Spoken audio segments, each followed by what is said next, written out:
وہ ایک بچہ آیا نا اپنی ماں کے لیے لباس لینے کے لیے، اور پہلے وہ گیا اپنے چچا کے پاس، اس کی ماں بیوہ تھی اور اس کا لباس پھٹ گیا تھا، اور وہ اپنے چچا کے پاس گیا تو اس نے دتکار دیا۔ ماں نے اس کو روکا تھا بیٹا نہ جانا، لیکن اس نے کہا کہ تیرے بدن کے اوپر جو لباس ہے وہ بھی پھٹ گیا ہے اور جگہ جگہ سے جسم جھلک رہا ہے، تو میں اپنے چچا سے آپ کے لیے لباس لے کے آتا ہوں۔ پھر جو رویہ اس نے اختیار کیا تو واپس روتا ہوا آ رہا تھا، تو کسی نے راستے نے پوچھا کہ کیا ماجرا ہوا؟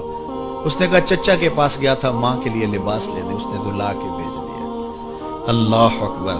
تو اس نے کہا کہ جا سین حرم میں محمد نام کا ایک شخص بیٹھا ہوا ہے، اگر تو اپنا دکھڑا اس کے سامنے پیش کرے تو وہ امید ہے تمہیں رد نہیں کریں گے، لیکن سن لے ان کا دین کوئی اور ہے۔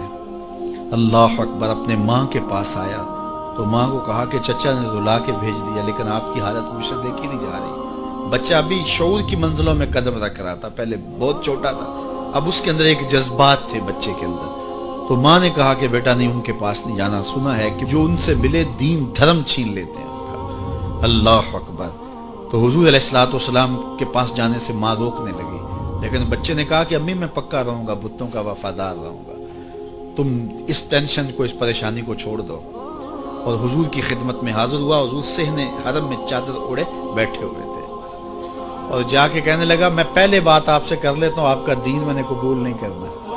حضور مسکرا کے بولے بیٹا بتاؤ کس لیے آئے ہو؟ کہا میری ماں بے لباس ہے، میں آپ سے لباس لینے آیا ہوں۔ حضور نے چادر رحمت اتار کے اس کے کندھوں پہ ڈال دیا۔ اللہ اکبر۔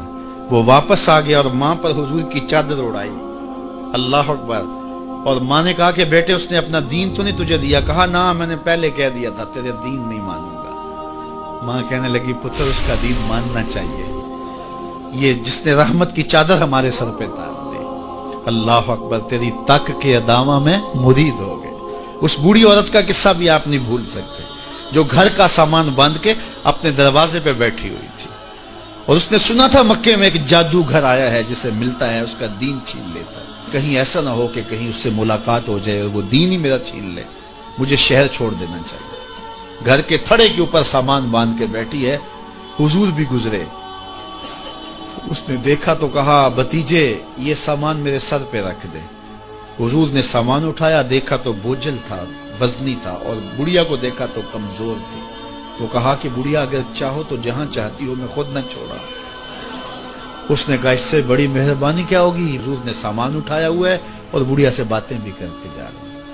تو بڑھیا کو کہا کیوں جا رہی ہے؟ اس نے کہا کہ سنا ہے یہاں ایک جادوگر ہے جو لوگوں کا دھرم لوٹ لیتا ہے، لوگوں کا دین لوٹ لیتا ہے۔ میں نے ساری زندگی بتوں سے وفا کی، میرے آباء و اجداد نے بتوں سے وفا کی ہے، میں چاہتی ہوں دین اجداد ہاتھ سے چھوٹ نہ جائے، آخر اس شہر میں رہتی ہوں کہیں مل نہ جائے۔ خیر حضور نے کچھ نہیں کہا، اس کا سامان نہیں پھینک دیا کہ ٹھیک ہے تم پھر جاؤ۔ سامان اس کا اٹھایا اور جہاں تک اس نے جانا تھا سامان پہنچایا، سامان سپرد کر کے واپس پلٹنے لگے۔ تو اس نے کہا بچے اپنا نام تو بتا دے، لوگ کہیں گے کہ مکہ چھوڑ آئی ہو تو بتاؤں گی ایک جادوگر کے دکھ سے چھوڑ آئی ہوں، تو وہ کتنا برا بھلا کہیں گے شہر مکہ کو کہ جس مکہ سے لوگ نقل مکانی کرنے پہ مجبور ہو گئے، تو میں انہیں یہ بھی بتاؤں گی کہ جس مکے میں جادوگر رہتا ہے اتنا اچھا نوجوان بھی رہتا ہے، تو تیرا نام لیا کروں گی، تیرے قصیدے پڑھا کروں گی۔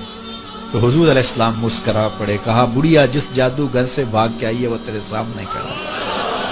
اس نے کہا سچ سے آپ ہی محمد ہیں؟ حضور نے فرمایا نام میرا یہی ہے۔ تو اس نے کہا پھر آپ کا جادو میرے پہ چل گیا ہے۔ اللہ اکبر۔ تیری تک کے ادامہ میں مرید ہو گئی، لوگوں کی خدمت کریں، بوڑھوں کے کام آئیں، دکھیوں کے کام آئیں، مصیبت زدہ کے کام آئیں۔ حضور یتیم ہو کے یتیم پرور تھے، لاچاروں کی مدد کرتے، لوگوں کے گھروں میں پانی بھر کے دے دیتے، اور دکھیوں کے کام آ جاتے اور مصیبت زدوں کے کام آ جاتے۔ تو حضور سے پیار کرنے والوں، امت میں آپس میں حسد نہ پھیلاؤ، بغض نہ کرو، نفرتوں کے پہاڑ کھڑے نہ کرو، ایک دوسرے سے پیار کرو، جڑو، امت وحدہ بنے، اور اپنے ماحول کو، اپنی معاشرت کو ایک خوبصورت معاشرت کا رنگ دو، اور اپنی زندگی کو حضور کے نام کر دو۔